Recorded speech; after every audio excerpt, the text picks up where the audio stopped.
नमस्कार विद्यार्थी मित्रांनो. आजच्या या शॉर्ट व्हिडिओमध्ये छोट्या व्हिडिओमध्ये आपण बघणार आहोत ॲप्रिशिएशन ऑफ पोयम. विद्यार्थी मित्रांनो, इयत्ता 8वी 9वी 10वीच्या इंग्रजी विषयाच्या कृतीपत्रिकेच्या आराखड्याच्या नुसार क्वेश्चन नंबर 3B हा ॲप्रिशिएशन ऑफ पोयम म्हणजेच कवितेचे रसग्रहण यावर आधारित हा प्रश्न असतो. मित्रांनो, बोर्ड परीक्षेच्या अभ्यासक्रमावर आधारित आपण या प्रश्नावर चर्चा करणार आहोत, संपूर्ण माहिती बघणार आहोत.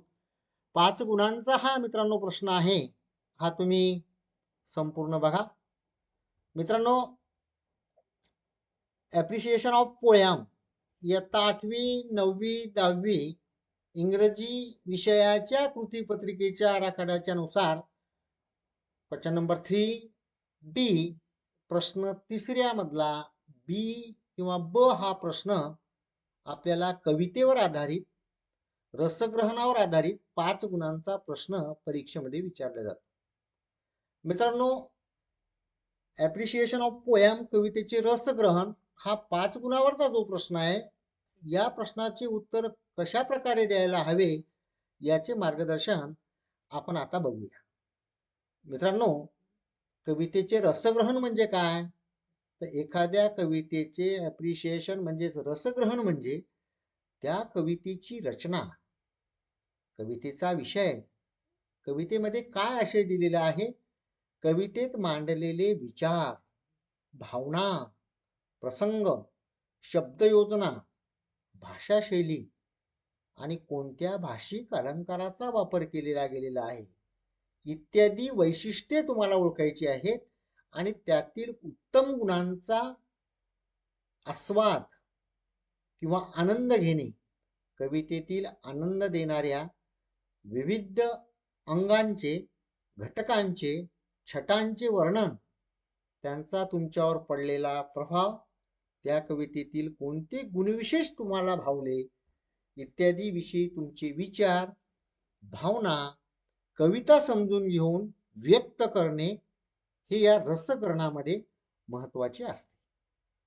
मित्रांनो, मग हे जे रसग्रहण आहे, या रसग्रहणाच्या आपण आता एक एक पायऱ्या बघूया. तर मित्रांनो, खालील 5 मुद्द्यांच्या आधारे किंवा 5 पायऱ्यांच्या आधारे कृतीपत्रिकेमध्ये आपल्याला कवितेचे रसग्रहण करायचं आहे, रसास्वाद घ्यायचा आहे. तर मित्रांनो, या ठिकाणी पहिला मुद्दा असा आहे की टायटल, शीर्षक. सर्वप्रथम कवितेचे शीर्षक लिहायचं आहे. तुम्ही शीर्षक लिहिलं की तुम्हाला अर्धा गुण त्याचा मिळतो. मित्रांनो, काहीही कठीण नाही, त्या कवितेचं शीर्षकासाठी तुम्हाला केवळ अर्धा गुण आहे. त्यानंतर दुसरा मुद्दा असा आहे की नेम ऑफ द पोएट. त्यानंतर कवी किंवा कवयित्रीचे नाव लिहायचं आहे.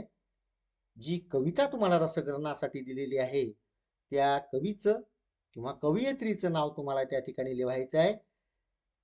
कविता खाली बऱ्याच वेळा आपण असं बघतो की नाव नसते. मग त्या ठिकाणी तुम्हाला काय द्यावं लागेल? अनॉनिमस द्यावं लागेल.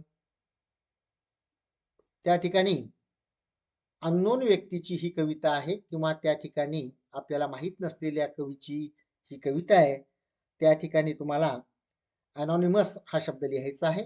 याचा अर्थ एखादा कवी अज्ञात आहे, तर या ठिकाणी अननोन आहे, तुम्हाला माहिती नाही, आणि या अननोन कवीची कविता आपल्याला अभ्यासक्रमात आहे, त्यासाठी तुम्ही त्या ठिकाणी काय लिहायचं आहे? अनॉनिमस असं लिहायचं आहे.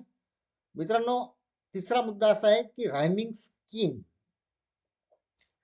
की या ठिकाणी रायमिंग स्कीम साठी 1 गुण दिलेला आहे. तर या ठिकाणी कवितेमध्ये प्रत्येक ओळीच्या अखेरीस यमक साधणारा जो शब्द असतो तो रायमिंग स्कीम. त्यांचे ध्वनी म्हणजे उच्चार सारखे असतात. उदाहरणार्थ ब्लो, स्नो, लव, अबाऊ, म्हणजे अशा स्वरूपाचे रायमिंग वर्ड्स जे आहेत या रायमिंग वर्डची रचना कडव्यात विशिष्ट नियमित साच्यात किंवा नमुन्यात असते. कडव्यातील नियमित यमक योजलेला असतो, यालाच रायमिंग स्कीम असं म्हणतात. Rhyming scheme A A B B C C इत्यादी अक्षरांचा उपयोग करून लिहावी लागते. ज्या कवितेमध्ये ओळीत यमक जुळणारे शब्द वापरलेले नसतात त्या कवितेस मुक्त छंदाची फ्रीवर्स कविता असं आपण म्हणतो. चौथा मुद्दा असा आहे की फिगर ऑफ स्पीच, भाषिक अलंकार, ज्याला सुद्धा एक गुण आहे. कवितेचे भाषा सौंदर्य वाढवण्याकरिता कवी आपले विचार, कल्पना इत्यादी प्रभावीपणे मांडण्याकरता सर्वसामान्य भाषा वापरण्याऐवजी वेगळ्या अशा अलंकारिक भाषेचा वापर करतात. मित्रांनो, दहावीच्या कवितात प्रामुख्याने सिमिली म्हणजे उपमा अलंकार आहे, मेटाफोर आहे रूपक अलंकार आहे, इनवर्जन, पर्सोनिफिकेशन चेतनगुणोक्ती अलंकार आहे, त्यानंतर अँटायथिसिस विरोधाभास आहे, त्यानंतर एफास्ट्रॉफ अतिशयोक्ती अशा स्वरूपाचे जे काही अलंकार आहेत या अलंकारांचा वापर केलेला आहे. तर प्रत्येक कवितेमध्ये दहावीच्या प्रत्येक कवितेमध्ये फिगर ऑफची उदाहरणे त्या त्या कवितेखाली दिलेली आहेत आणि मित्रांनो ती तुम्ही लक्षात ठेवायची आहे.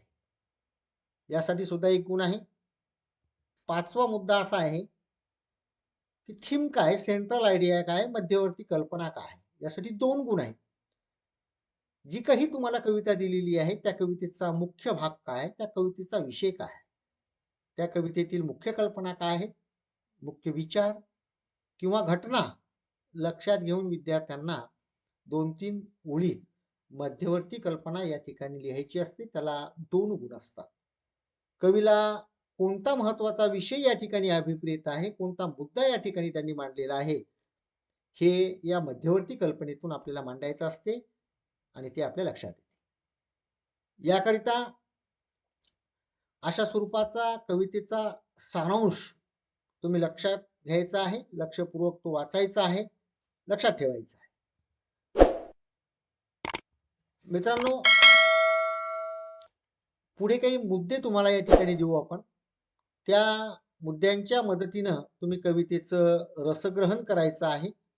टायटल, अ टीनेजर प्रेयर, एखादं the name of the poet जे मोर्से, रायमिंग स्कीम काय या ठिकाणी आपल्याला द्यायची आहे, फिगर ऑफ स्पीच कोणकोणते आहेत, भाषिक अलंकार या ठिकाणी या कवितेमध्ये कोणकोणते आहेत हे या ठिकाणी आपल्याला बघायचं आहे.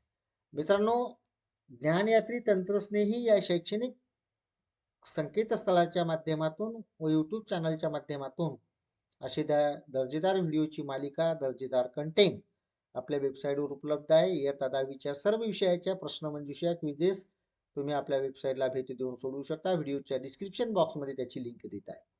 मित्रांनो, आपण आपल्या यूट्यूब चॅनलला सबस्क्राईब केले नसल्यास नक्की सबस्क्राईब करा, बेल बटन दाबा, नोटिफिकेशन इनेबल करा. ज्ञानयात्री तंत्रस्नेही या संकेतस्थळाच्या माध्यमातून जी निरनिराळी प्रकारची समाज माध्यम निर्माण तुमच्यासाठी केलेली आहेत त्यामध्ये तुम्ही नक्कीच सामील व्हा आणि दररोज शैक्षणिक अपडेट प्राप्त करा. त्याचीही लिंक व्हिडिओच्या डिस्क्रिप्शन बॉक्समध्ये देत आहे. विद्यार्थी मित्रांनो, तुम्हाला माझा हा व्हिडिओ आवडला असेल आणि अभ्यासपूरक व्हिडिओ तुमच्यापर्यंत येण्यासाठी ज्ञानयात्री तंत्रस्नेही या यूट्यूब चॅनलला नक्की सबस्क्राईब करा.